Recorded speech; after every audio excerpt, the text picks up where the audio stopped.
En el nombre del Padre, del Hijo y del Espíritu Santo. Amén.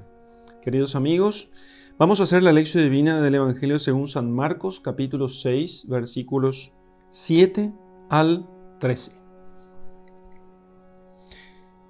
Entonces, llamando a los 12, comenzó a enviarlos de dos en dos, dándoles poder sobre los espíritus inmundos, y les ordenó que no llevasen nada para el camino, sino solo un bastón, ni pan, ni alforja, ni dinero en el cinto, sino que fuesen calzados de sandalias y no se pusieran dos túnicas. Y les dijo: donde quiera que entréis en una casa, quedaos allí hasta el momento de salir del lugar. Y si en algún lugar no quieren recibiros y no se os escucha, salid de allí y sacudid el polvo de la planta de vuestros pies para testimonio a ellos o contra ellos. Partieron pues y predicaron el arrepentimiento. Expulsaban también a muchos demonios y ungían con óleo a muchos enfermos y los sanaban. Bien, vamos a hacer la lección de este texto. Dice que saliendo de allí, o sea, entonces llamando a los 12, esto fue después del rechazo de Jesús en Nazaret. Entonces, saliendo de Nazaret, la segunda parte del versículo 6 dice: recorrió las aldeas a la redonda enseñando. Entonces, llamando a los 12, mientras iba recorriendo las aldeas enseñando en esta misión apostólica que iba haciendo a nuestro Señor Jesucristo en compañía de sus apóstoles, en algún momento después de la salida de Nazaret, llamó a los 12 y comenzó a enviarlos de dos en dos. Los fue juntando de a dos y entonces los mandaba, dándoles poder sobre los espíritus inmundos. Entonces los envía de dos en dos, dándole poder sobre los espíritus inmundos. ¿Qué significa esto de dos en dos? Bueno, tradicionalmente se interpreta esto de dos en dos porque la caridad solamente puede ser ejercitada con otro. Nunca con uno mismo, sino con otro. Entonces, uno ama al prójimo o ama a Dios. Entonces, para que nadie que diga que ama a Dios pero no ama a su prójimo, puede no ser un mentiroso, dice San Juan. Entonces, el que dice que ama a Dios pero no ama a su prójimo es un mentiroso. Y Dios no está en él. Entonces, el Señor los envía de dos en dos para que ellos puedan ejercitarse en la caridad, porque ellos lo que deben predicar es el arrepentimiento, para que la gente se arrepienta de sus pecados, porque Dios les ama y quiere perdonar sus pecados. ¿Cómo entonces verán ellos que los discípulos entienden de la caridad, del amor, si es que ellos no están entrenados en eso? Entonces los envía de dos en dos. Y les da poder sobre los espíritus inmundos. Los envía de dos en dos y les da poder sobre los espíritus inmundos. Porque el combate de los apóstoles no es contra la carne y la sangre, sino realmente es contra los espíritus inmundos, los espíritus infernales, que procuran nuestra condenación. Parece una cosa demasiado antigua y trasnochada hablar de estas cosas. Pero recuérdense que todos los que estamos aquí creemos nosotros en la canonicidad de los evangelios. Y creemos que el Señor no está hablando aquí de balde, ¿entienden? Sino que interpretamos las Escrituras como lo interpretaron los santos padres, como otros antes que nosotros, que creyeron en Cristo y que guardaron la fe, han interpretado. Entonces, les da poder sobre los espíritus malignos. Porque nuestro combate no es contra la carne y la sangre, sino nuestro combate como iglesia, como bautizados, es contra los espíritus que pululan los aires. Entonces, a los apóstoles les da poder sobre ellos. Ese poder que Él tiene, Él da ese poder a los apóstoles. Y les ordenó, entonces les manda de dos en dos y les da poder sobre los espíritus inmundos. La caridad y el poder que Él mismo tenía. Aquí les manda para que puedan ejercitar la caridad de dos en dos, y aquí les manda como para que tengan realmente ellos poderes sobre los espíritus inmundos, que son los que hacen el mal en el mundo y los que incitan a los hombres, o los convencen, porque los hombres hacen el mal por sí mismos, pero pueden estar incitados por el demonio. Entonces les da poder sobre ellos. Y entonces les ordena que no llevasen nada para el camino, para toda la predicación, para toda la misión, sino solo un bastón. En Mateo dice, ni siquiera un bastón. No es que haya contradicción entre unos y otros, sino que esto se puede entender de uno u otro modo. O decimos, solo un bastón, o sea, con lo mínimo, o ni siquiera un bastón. De tal modo que vivan ellos desprendidos, que no estén apegados a nada, que no se preocupen ni siquiera de lo mínimo. Entonces comienza, ni pan, ni alforja, ni dinero en el cinto, sino que fuesen calzados de sandalias. Esto pudo el Señor muy bien haberlo dicho exactamente así como nosotros lo estamos leyendo aquí. Y les pidió que solamente lleven un bastón y que no lleven pan, alforja, o sea, bolsón, dinero, dinero en el cinto, ¿no? Dinero guardado en el cinto, o en la billetera podríamos decir, sino que fuesen calzados de sandalias, o sea, de tal modo que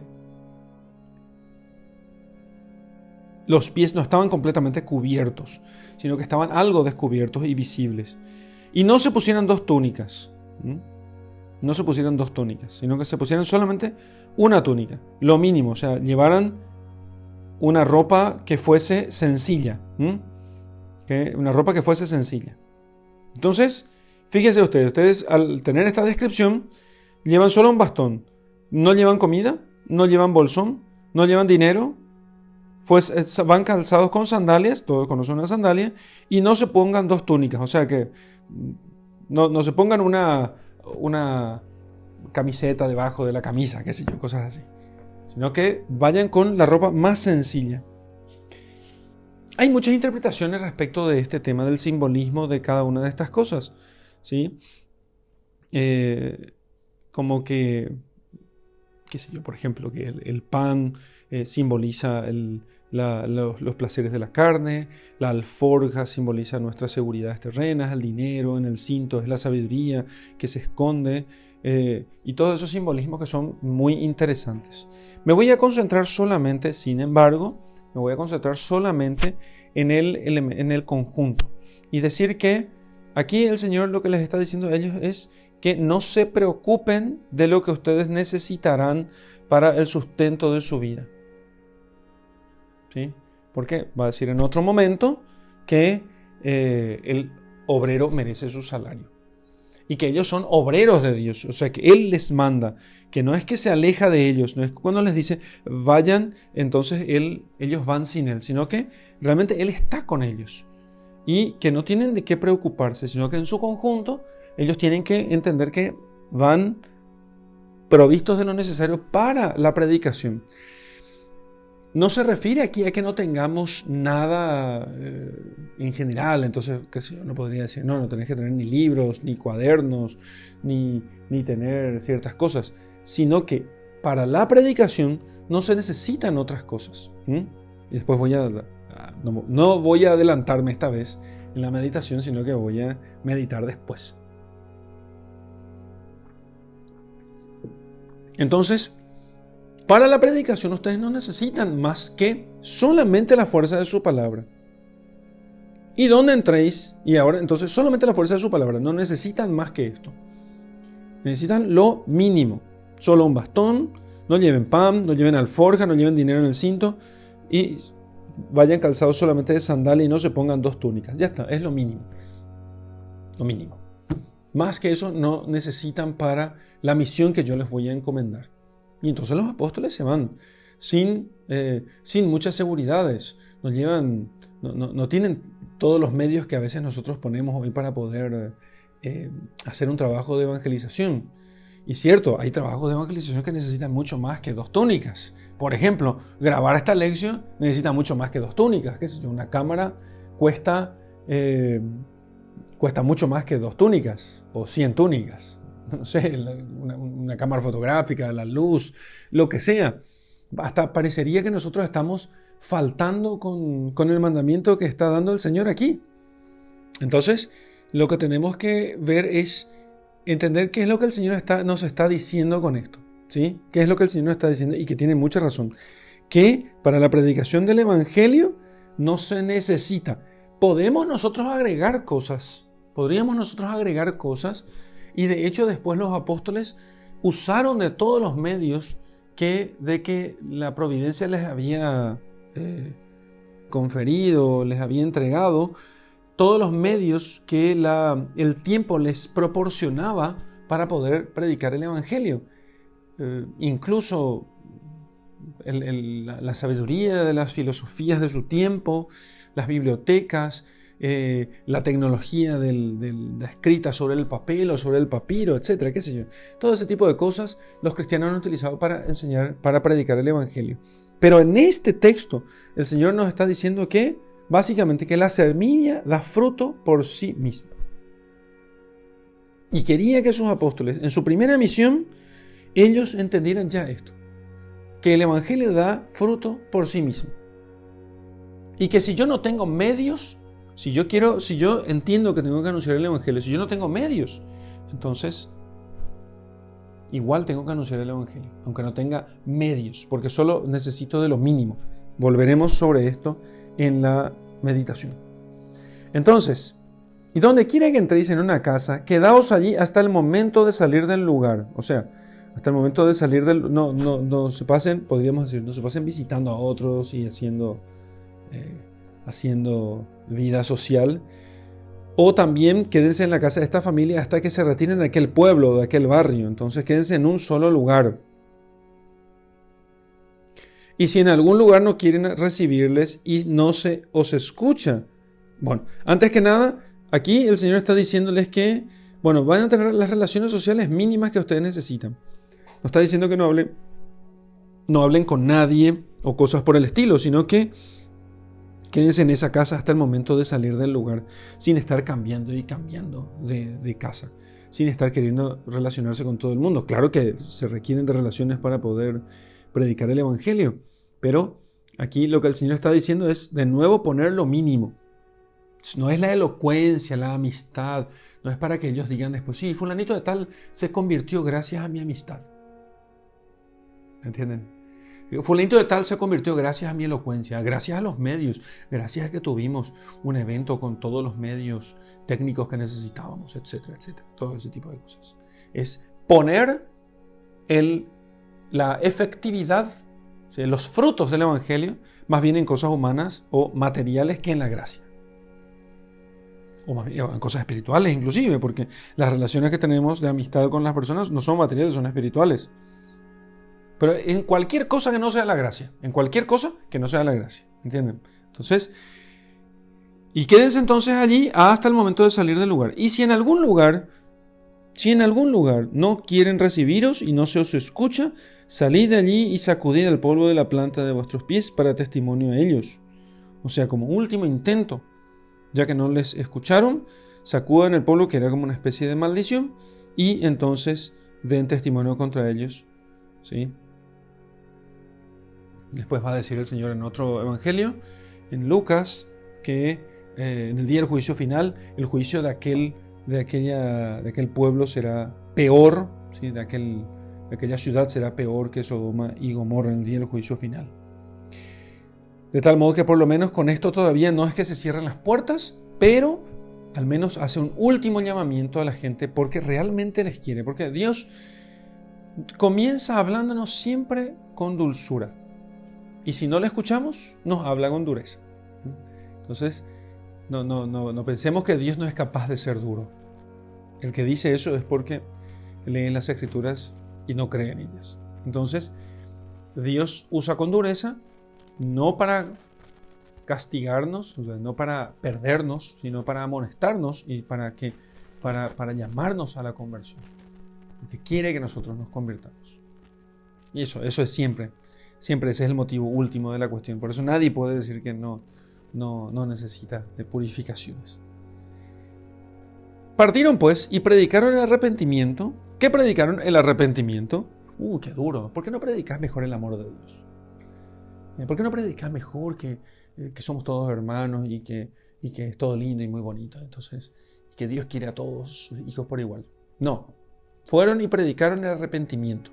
¿Sí? Así, esto está al estilo propio de Marcos, que es breve, es súper escueto, mega espartano. Entonces,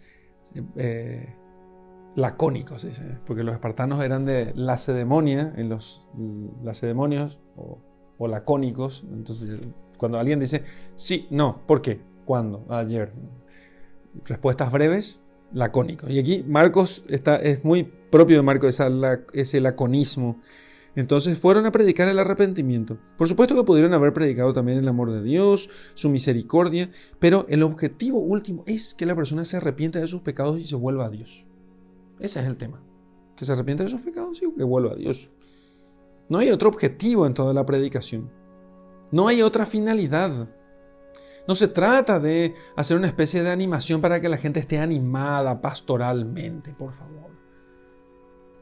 El fin de la pastoral, el fin de la predicación, el fin de la iglesia es la salvación de las almas. Por eso el Código de Derecho Canónico termina diciendo que la salvación de las almas es la suprema ley. Y que ese es el objetivo final. Y para que las almas se salven tienen que arrepentirse de sus pecados. Que Dios, que es misericordioso, perdonará a quienes se arrepientan. Si se arrepienten, Dios les perdona. Si se arrepienten, Dios les perdona. Entonces, por eso ellos van a predicar el arrepentimiento. Y que Dios les va a perdonar a las personas si se arrepienten. Expulsan también a muchos demonios, usando aquello como señal de que han llegado al reino de Dios, y ungían con óleo a muchos enfermos y los sanaban. O sea, para que vean ustedes cómo aquí tenemos el texto donde muestra el origen de uno de los sacramentos, el sacramento de la unción de los enfermos. De tal modo que entendamos que ninguno de los sacramentos, y aquí en especial, en este caso, en particular, mejor dicho, el sacramento de la unción de los enfermos ha sido querido por Jesucristo y ha sido inventado por Él, instituido por Jesucristo y dado a los apóstoles que ya utilizaron eso en su primera misión. Imagínense ustedes, en la primera misión apostólica, ellos utilizaron ya óleo bendecido por Jesucristo, por supuesto, y que es el óleo que ellos ponían sobre los enfermos. Era como para que Jesucristo tocase a los enfermos también. Por eso, entonces, después, más adelante, cuando ya Jesús ordena a sus discípulos como obispos en la noche de la última cena, entonces ellos tienen el poder también ya de bendecir los óleos y hacer presente a Jesucristo, ordenar un sacerdote, dictar normas para la administración de los sacramentos, bendecir los óleos, de tal modo que a través del obispo, Jesucristo, y en el obispo, toca a los hombres. Por eso los sacramentos son como el toque de Dios. Y así también pasó ya en la primera misión. Jesucristo no podía estar en todas partes con sus apóstoles para que puedan llegar a todos los pueblos, a todas las ciudades, a todas las aldeas, sino que los va enviando, y entonces para que ellos puedan curar en su nombre, entonces les da óleo bendecido para que ellos puedan imponer sobre los enfermos y curarlos. Imagínense ustedes, ¿eh? Ese es el sentido propiamente de los sacramentos, que hace presente a Jesucristo allí donde están sus sucesores. Bueno, hasta aquí nuestra lección.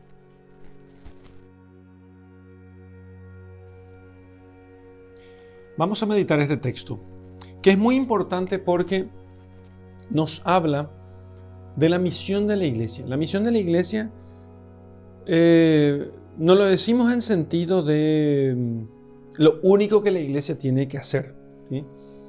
Porque aquí, digamos que sintéticamente nos habla a nosotros de lo que es la iglesia y de lo que la iglesia debe buscar, ¿sí?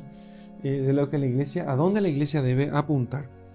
Entonces, Jesús, fíjense cómo está esquemáticamente esto. Jesús llama a los 12, los envía de 2 en 2, les da poder, enviándoles les da poder, ¿sí? O sea, al enviarles les da poder, les confiere el poder y luego le da las instrucciones, ¿sí?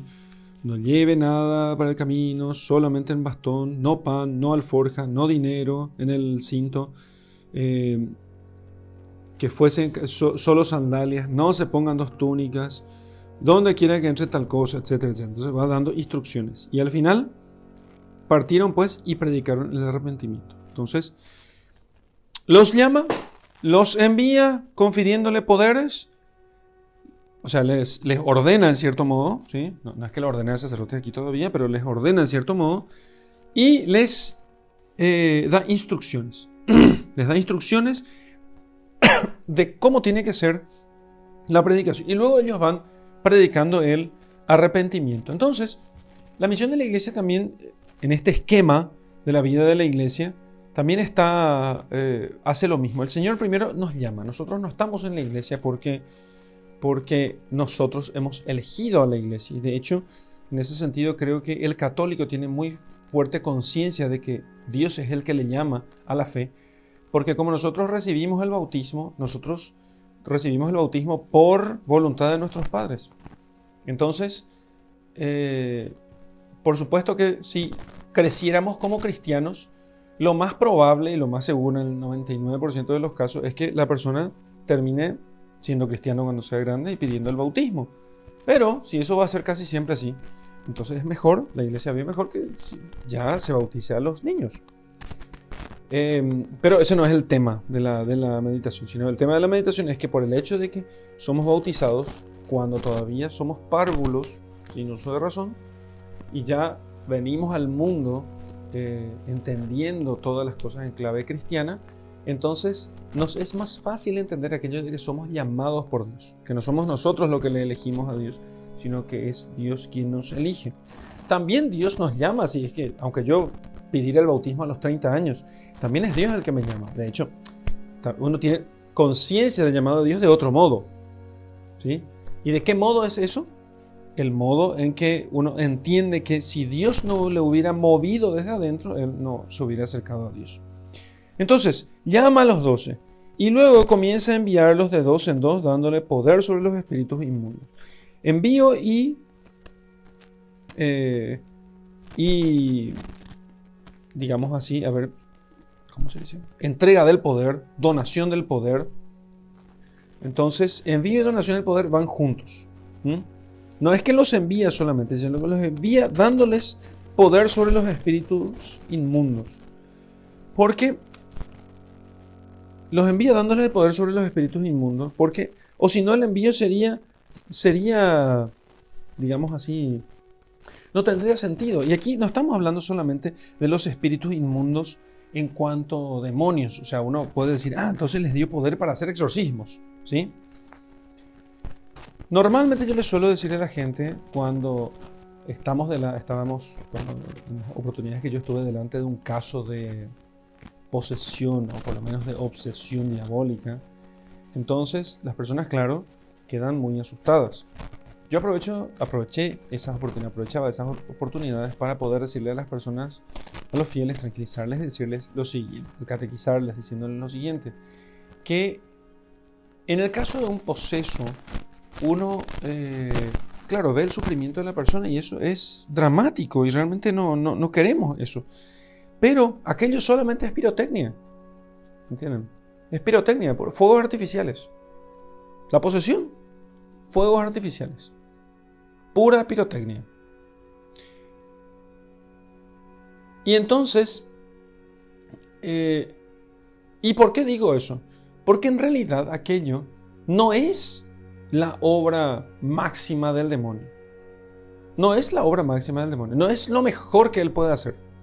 Lo mejor que el demonio puede hacer es convencerte de que cometas pecado, dejarte en estado de pecado mortal y luego llevar tu alma al infierno sin arrepentimiento. Eso es lo mejor que el demonio puede hacer. Entonces, porque una persona puede vivir en gracia de Dios y llevar una vida muy santa, inclusive estando en estado de posesión demoníaca o diabólica, ¿no? Y una persona puede estar en el completo uso de sus facultades mentales y sin embargo ser movido por el demonio. Porque hace el mal, porque peca. Y no estoy hablando aquí solamente del pecador empedernido, ¿entienden? Porque seguramente lo primero que hacemos es pensar en la vecina chismosa o... saquen la vecina chismosa. Pensar en la vecina que se viste mal y que anda por lugares indecentes, o en el político corrupto o lo que sea. Pensamos nosotros en esas cosas. Eso también es malo y es obra del demonio, porque el demonio lo que hace es convencerle a esas personas de pecar y de corromperse moralmente. Y también su obra máxima, que es el fariseísmo propiamente, porque el fariseísmo es la obra máxima del mal. Es hacer que los hombres, allí donde hay bien, vean el mal. Eso es la obra máxima del fariseísmo. Y eso son obras peores en el caso del demonio. No la posesión. La posesión es simplemente pirotecnia. No es lo peor que él puede hacer, porque el poseso puede salvarse.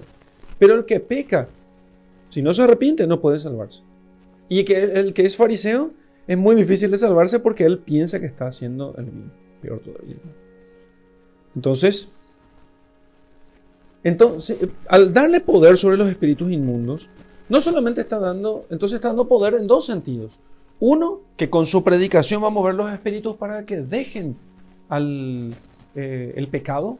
Y en segundo lugar, porque ellos mismos, a ser elegidos, Dios les da un poder especial para poder combatir al demonio. ¿Sí? Entonces, aquellos a los que el Señor nos ha llamado al apostolado, nos ha llamado a la vida apostólica, nosotros no podemos decir que no tenemos gracias de Dios para poder vencer al pecado. Tenemos la gracia de Dios para vencer al pecado y tenemos que aprovechar eso. Puede que si no queremos no venzamos, por supuesto. No es que nunca, en ningún caso, la gracia de Dios consiste en convertirnos a nosotros en muñecos, en marionetas. Sino que siempre la gracia de Dios consiste en una fuerza la cual nosotros podemos rechazar o no. Podemos rechazar o no. Entonces, los envió dándoles poder sobre los espíritus inmundos. ¿Okay? Les ordenó que no llevasen nada para el camino. Es muy importante que nosotros entendamos que si nosotros queremos anunciar el Evangelio, nosotros no necesitamos propiamente de equipos caros. ¿Sí? No necesitamos propiamente de equipos caros. Hay un libro que me inspira mucho en esta parte de la meditación, que me dio luces sobre estas cosas, que se llama creo que se llama Elogio de la Pobreza, me parece, o era un capítulo nada más. El autor es el padre José María Iraburu, sacerdote español, muy piadoso, muy docto. El padre Iraburu escribió entonces este Elogio de la Pobreza, o algo así, creo que Elogio de la Pobreza, ¿no? O si no me equivoco también podría haber sido dentro de su serie de artículos Reforma y Apostasía.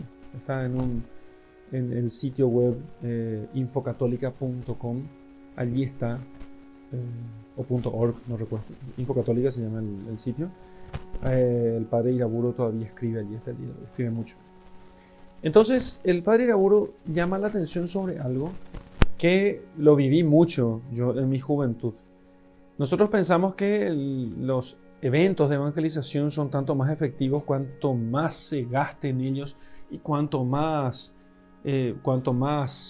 profesional sea todos los instrumentos que se utilicen en estos eventos. Y entonces, en ciertos eventos de evangelización puede llegar a gastarse muchísimo dinero. Punto. Recuerdo yo que en mi juventud nosotros hacíamos eventos de evangelización de jóvenes y gastábamos mucho dinero. Mucho dinero para lo que nosotros teníamos, que era nada. O sea, para quien no tenía nada, cualquier cosa era mucho, pero hacíamos ahorros, vendíamos entradas, conseguíamos auspicios para hacer eventos de evangelización de jóvenes, ¿no? Y eso, como era continuo y teníamos cierta facilidad para hacer esos eventos, les hablo de la época del grupo juvenil, o sea, entre mis 15 y 22 años. Entonces, uno con el tiempo comienza a pensar que la efectividad del anuncio evangélico se debe fundamentalmente a la calidad de los recursos técnicos. Y entonces eso no solamente se da en el que tenga que alquilar un equipo de sonido para que el predicador pueda hablar. Puede darse también con aquel que piensa que tiene que tener buenos equipos de cámara, videos y luces, cosas muy profesionales para poder hacer el apostolado que nosotros estamos haciendo aquí en Formación Católica. O puede pensar que un libro tiene que estar súper editado con papel ultra caro y la tapa de primer nivel. Y entonces dicen, para Dios lo mejor. Y entonces les voy a decir una cosa. Tiene toda la razón del mundo. Para Dios lo mejor. Ahora, lo que les voy a decir es, para Dios lo mejor posible. ¿Entienden? Para Dios lo mejor que sea posible.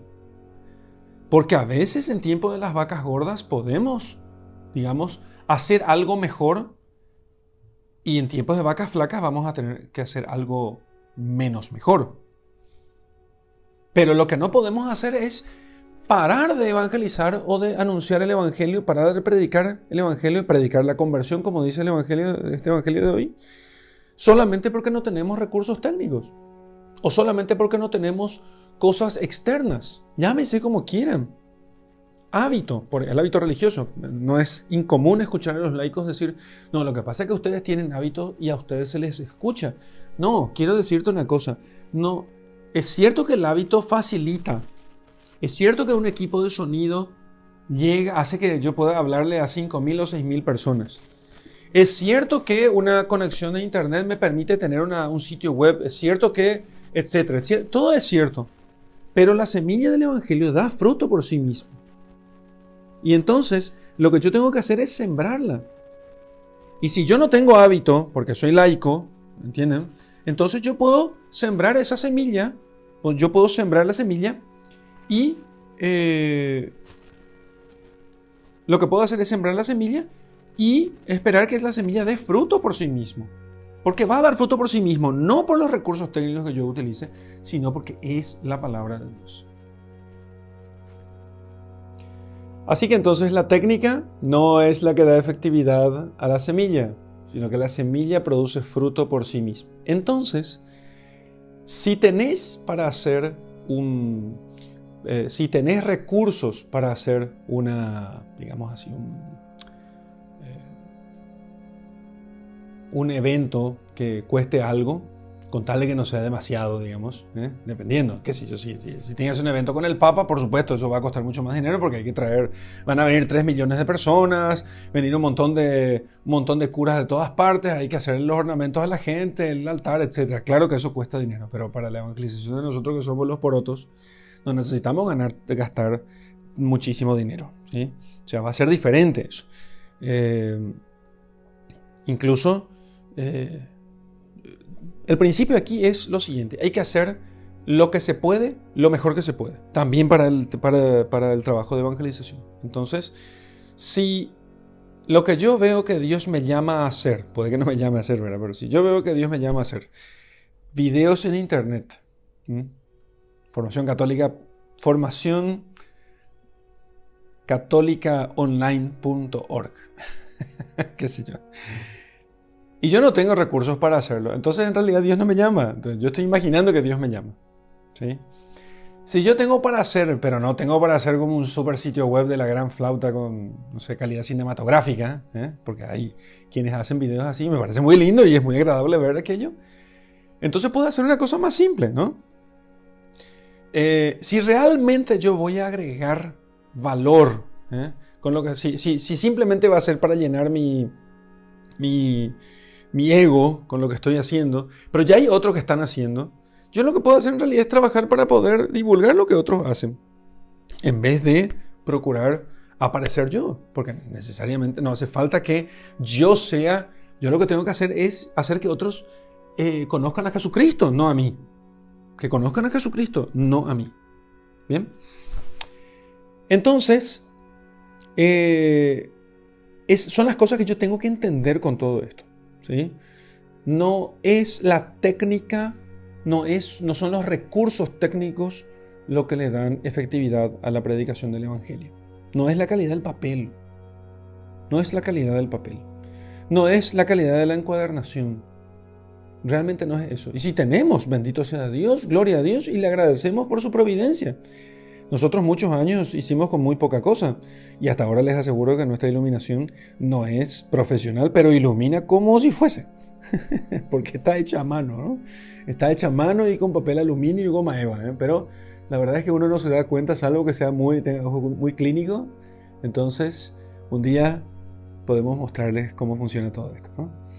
Pero acá hay muchas cosas hechas a mano. Están hechas prolijamente y por eso son bonitas, pero están hechas a mano. Y entonces se hace con lo que se puede, lo mejor que se puede, ¿sí? Pero no es eso lo que da efectividad. Lo que va a dar efectividad del Evangelio no son las luces y la cámara, sino que yo en este caso soy el que yo tenga contacto con Jesucristo. Si yo no tengo contacto con Jesucristo, yo estoy hablando aquí, ¿me entienden? Estoy hablando de lo que no sé. Ese es el punto. Estaría hablando de lo que no sé. Eso es lo más importante entonces. Y eso es lo que el Señor les enseña a ellos cuando les envía dándoles poder sobre los espíritus inmundos, como Él que fue enviado por el Padre con poder sobre los espíritus inmundos. Y ahora Él hace lo mismo con sus apóstoles y les envía sin nada, para que le imiten a Él, que también vino al mundo sin nada. Él también vino al mundo sin nada. ¿Quién vino solo con un bastón, sin pan, sin alforja, ni dinero en el cinto, solamente con sandalias en los pies, no dos túnicas? Pero parece que se le describe al mismo Jesucristo eso. Claro. Pensemos en el niño en el pesebre. Pensemos en ese niño en el pesebre. Pensemos en la persona misma de Jesucristo, que siendo Dios no vino al mundo sino con lo necesario. No con la abundancia de la divinidad, sino con lo necesario, para mostrarnos que la efectividad de la predicación no se debe a los recursos técnicos, se debe a la gracia.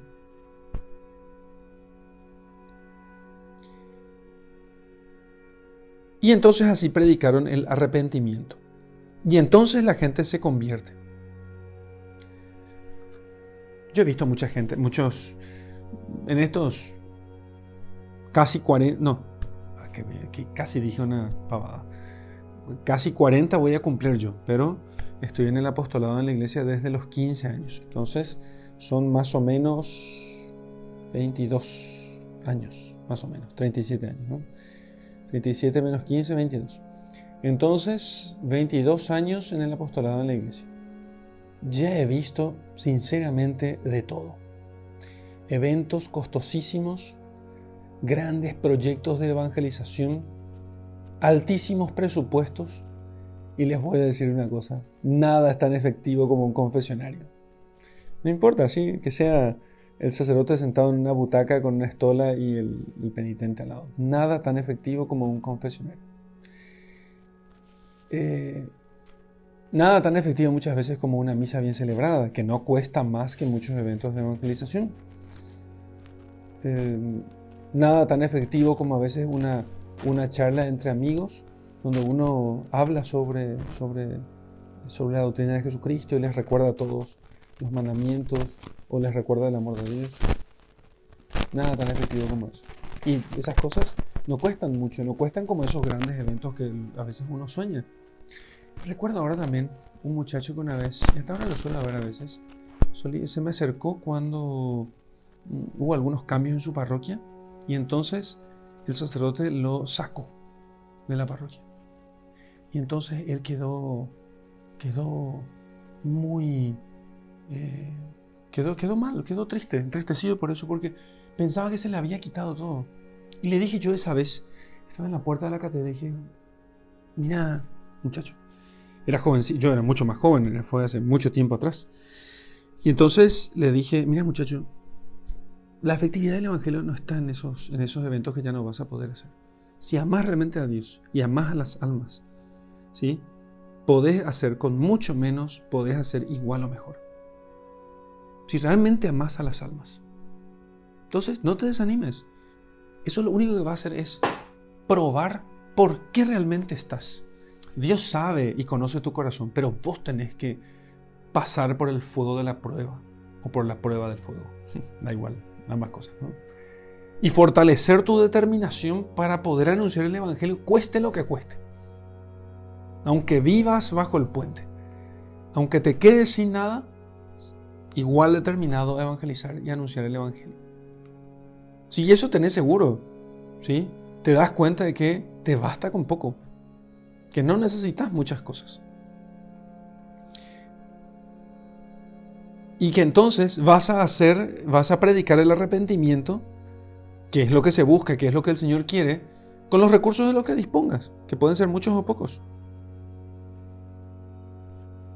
Esa predicación del arrepentimiento, esa oración, esa expulsión de los demonios, esa unción con el óleo de los santos no es otra cosa que entender que la iglesia, cuando envía a sus misioneros, lo que quiere es enviarlos a que ellos sean como el canal por el cual Jesucristo toca a aquellos enfermos y lleva la buena noticia. La gente sabe que es Jesús el que llega a sus casas, que es Jesús el que les toca, que es Jesús el que está visitándonos.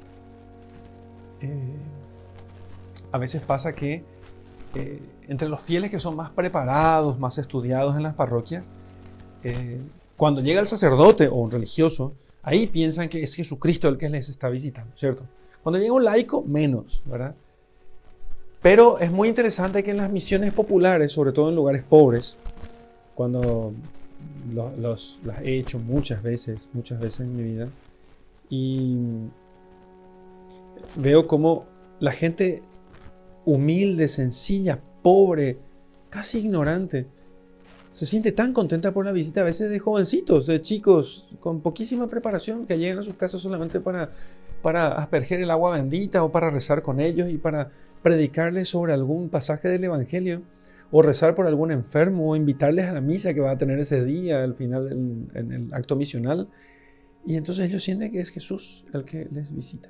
Sí, el predicador que predica la verdad, que predica la fe cristiana, que viene a predicarles la verdad y a llamarles al arrepentimiento, es Jesús el que les visita. Porque Jesús quiere llegar a todos a través de nosotros. Jesús quiere llegar a través de nuestro trabajo, de nuestro servicio, de nuestras obras de caridad. Jesús quiere hacerlo. Entonces, nosotros podemos ser ese canal para que Jesús pueda tocar a los hombres, para que Jesús pueda incluso sanarlos. Entonces, procuremos mantenernos unidos a Jesús y procuremos hacer mucho apostolado, aún esos apostolados más sencillos. Muchas veces queremos hacer los apostolados grandes y muy honrosos, pero el Señor nos enseña pocas cosas, solo un bastón, ni pan, ni alforja, ni dinero en el cinto, solo una sandalia. Prediquen la conversión, recen por los enfermos y entonces allí llegaré yo a través de ustedes. ¿Y qué más se necesita? Y nada más que eso. Nada más que eso. Muy bien, hasta aquí nuestra meditación.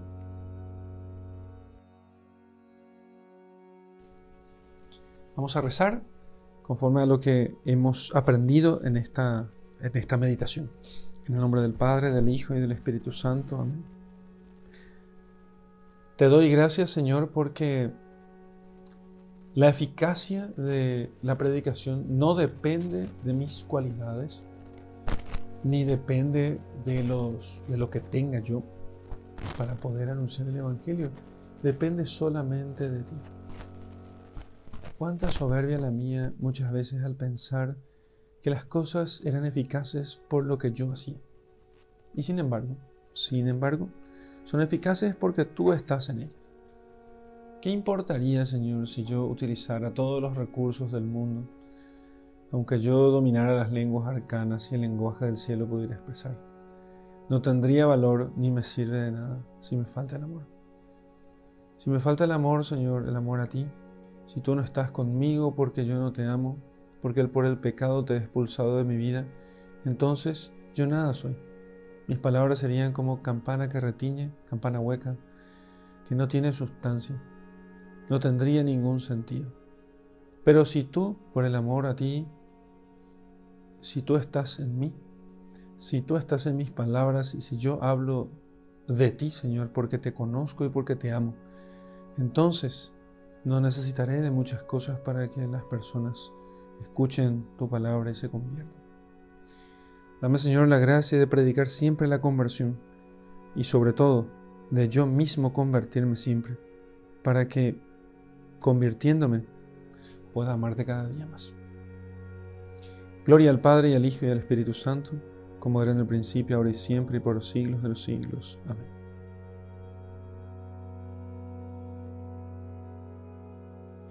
Muy bien, quiero ahora que te imagines entre los discípulos. Vas a imaginarte entre ellos y a Jesucristo hablando allí. Y entonces te vas a imaginar toda la escena del texto que leímos y meditamos. Entonces vas a imaginarte en medio de los apóstoles, vas a ser uno de los apóstoles y vas a ver cómo el Señor les va enseñando, les va predicando, les va dando las instrucciones para la misión y les va poniendo de dos en dos. Si querés, podés imaginarte que te pone con aquel apóstol al que menos aguantas y con el que más vas a tener que ejercitar la caridad. Y luego quiero que sientas el camino hasta encontrar una aldea o un lugar donde viven algunas personas. Quiero que sientas el temor, el miedo, el cansancio, el agotamiento. Quiero que sientas en tu contemplación la pobreza, pero quiero que veas cómo la gente se convierte. Si nunca tuviste esa experiencia, te recomiendo que alguna vez en tu vida por lo menos vayas a una misión, que no dejes de hacerlo, para que entiendas todas estas cosas, para que el Evangelio sea completo para vos. Una misión siempre es una muy buena experiencia, muy buena oportunidad de poder experimentar estas cosas. Y te dejo con mi bendición. En el nombre del Padre, del Hijo y del Espíritu Santo. Amén.